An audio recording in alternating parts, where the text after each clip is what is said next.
Nahuli sa isang buy-bust operation ang isang notorious umanong tulak ng droga. Inaalam na ng mga otoridad kung ang supply niya ng droga ay galing sa bilibid. Lalo't pinsan ng misis niya ang isang nakakulong doon na nahatulang drug lord. Nakatutok si Bam Alegre. Matagal nang markado ng mga otoridad si Wilfredo Santos alias Poy bilang tulak ng droga sa barangay Ususan, Taguig.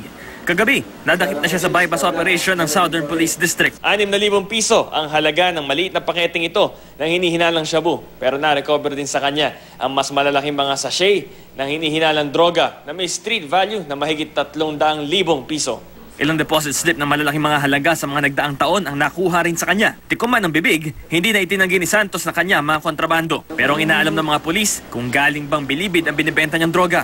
Lalo't may visitors pass sa bilibid ang asawa niya. Pinsan kasi ng misis niya ang high-value inmate at convicted drug lord na si Ricardo Camata na naging kontrobersyal noon nang dalawin ng mga babae sa ospital, kabilang ang starlet na si Krista Miller. Malaki yung posibilidad na ganun nga dahil yung mismong misis niya ang nakapasok doon sa bilibid.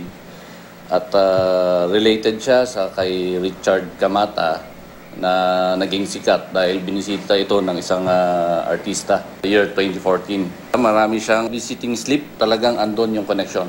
Naharap si Santos sa kaso paglabag sa batas kontra iligal na droga. Bam Alegre, nakatutok 24 oras.